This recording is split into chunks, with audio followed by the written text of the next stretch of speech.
Namaste, welcome back to the channel. Since NCSM had launched new syllabus from batch 2021-22 onwards, many students, especially the first professional BMS students, were worried regarding how to face this new syllabus examination. क्योंकि जो paper pattern है वो भी बदल गया है और जो आंसर देने का तरीका है वो भी अभी थोड़ा बदलना पड़ेगा ताकि जो बदलते हुए सिलेबस और एग्जामिनेशन पैटर्न है उसके साथ स्टूडेंट्स भी उसके एडजस्ट हो जाए। तो how to get maximum utilization of this new syllabus, उसके लिए हमने सोचा कि अगर एक पेपर लेके हम एग्जांपल देंगे कि this is how you have to answer, then it would be the best option for any student to grasp what I want to tell. So today we have one such question paper from first professional BMS Sanskrit and Ayurveda इतिहास। हालांकि paper का नाम है Sanskrit plus Ayurveda इतिहास, लेकिन आज हम देखने वाले हैं फर्स्ट पेपर।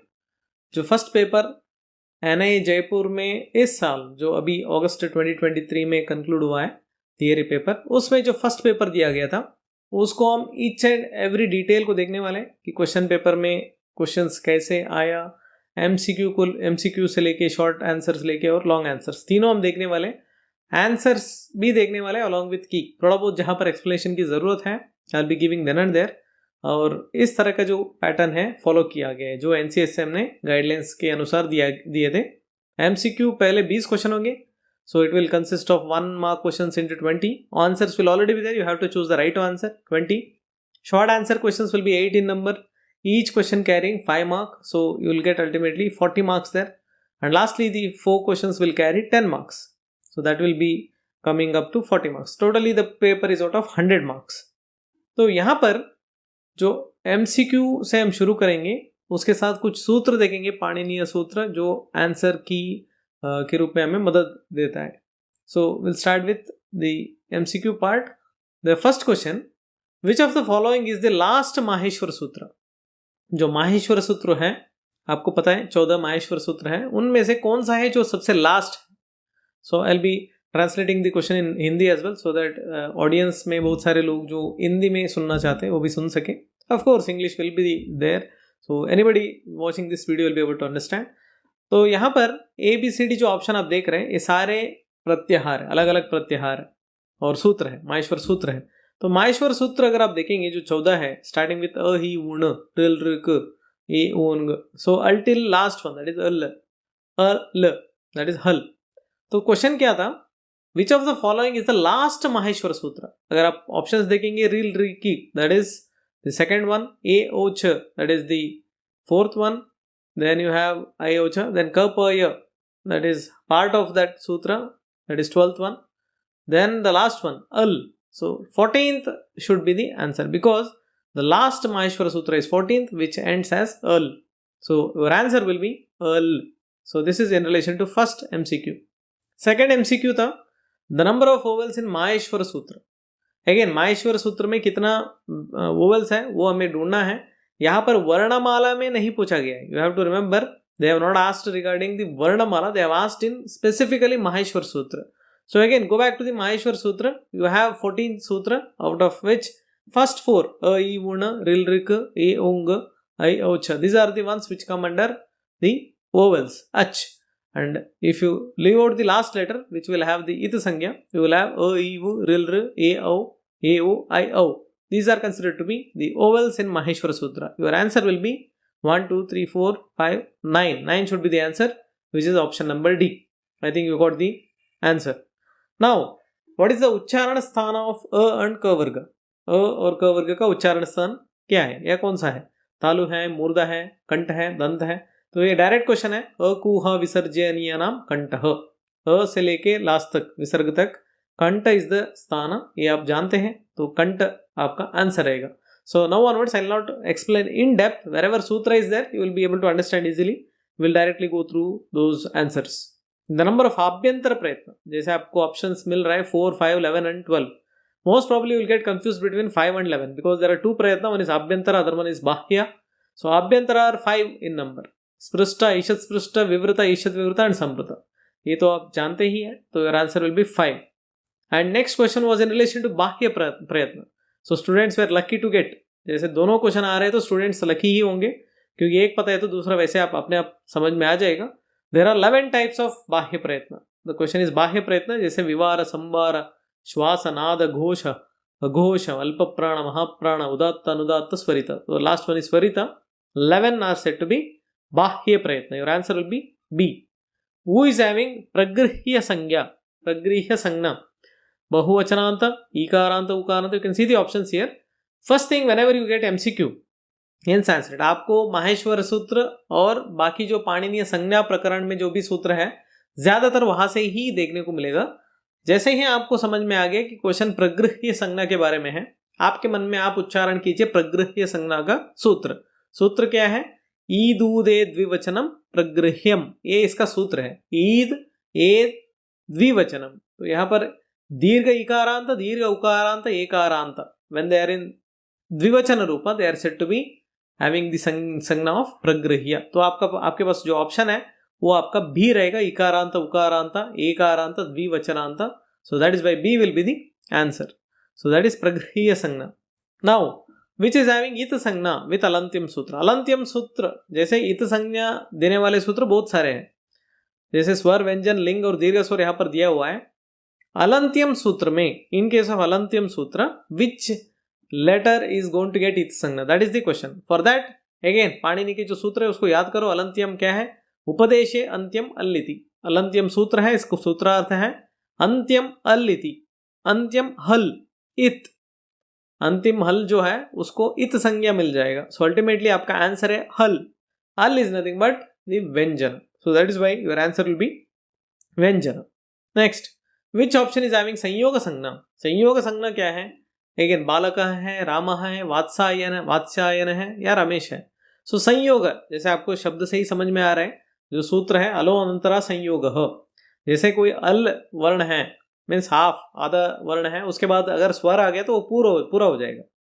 अगर हल के बाद और एक कोई अक्षर आया, वो जो हल से ही है, फिर जाके कोई स्वर आ गया. जैसे वात्स्यायन शब्द अगर आप देखेंगे, यहां पर आप देख सकते हैं वाह है, यहां पर त है, त के तुरंत बाद स आया, उसके बाद आ आया, स्वर से एंड हो गया, लेकिन उससे पहले दो हल वर्ण हैं जो भी जो कंप्लीट नहीं है, तो इसको हम संयोग संज्ञा बोलते हैं. तो यहाँ पर आपका आंसर रहेगा Vatsyayan.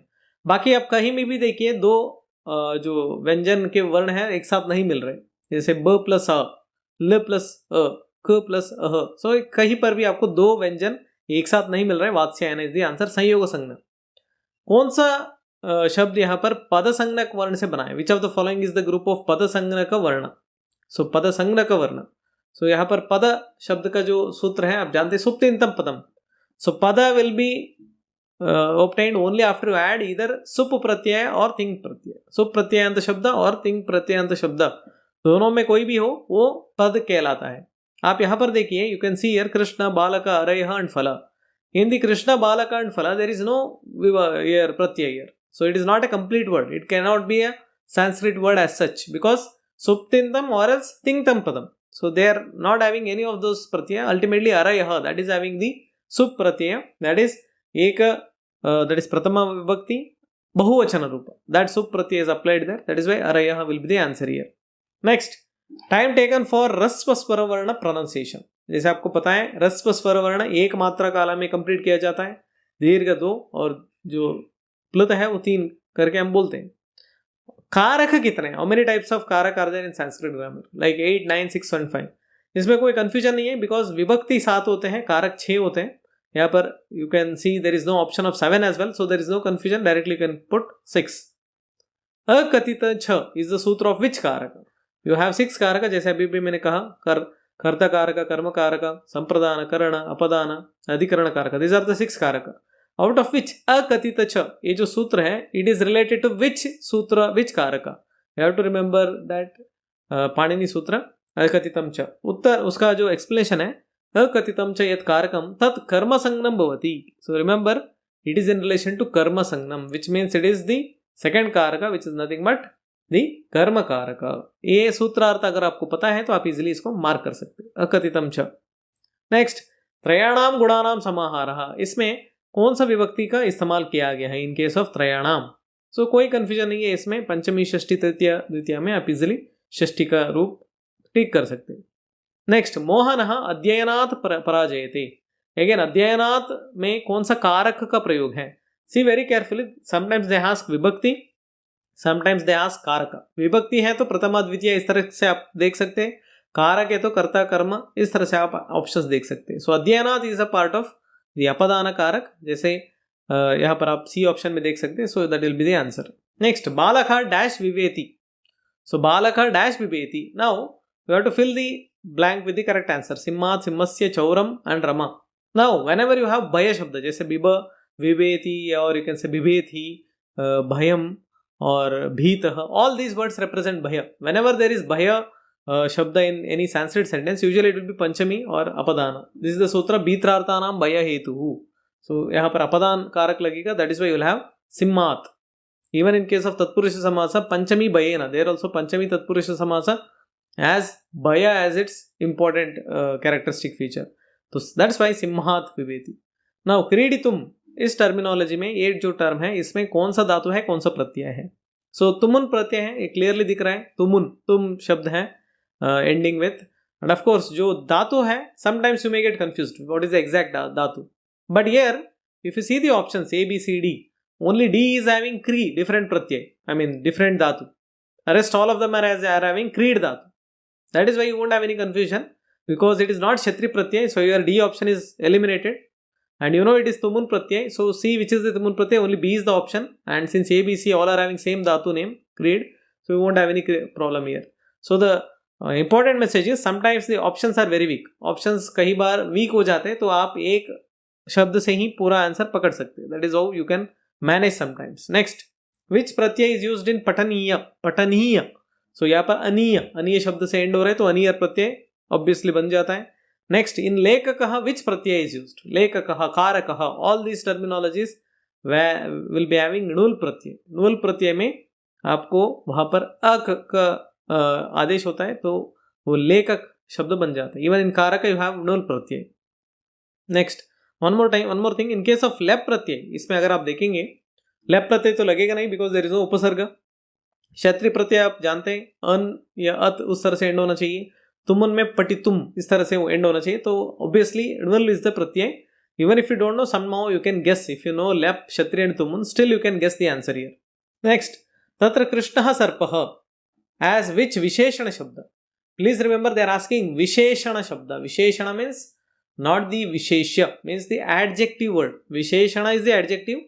Visheshya is the one whom you are describing, which you are describing. Now the adjective is here Krishna, that is why you will have the answer Krishna.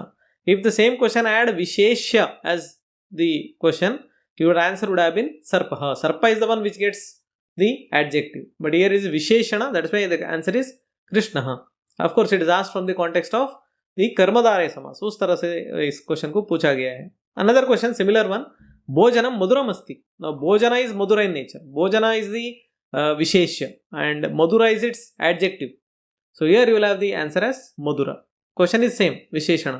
यहाँ पर थोड़ा बहुत confusion इसलिए create किया गया है क्योंकि पहले वाले में सर्प जो शब्द है विशेष वो बाद में आया था. इसमें आप देख सकते हैं भोजन पहले आ चुका है.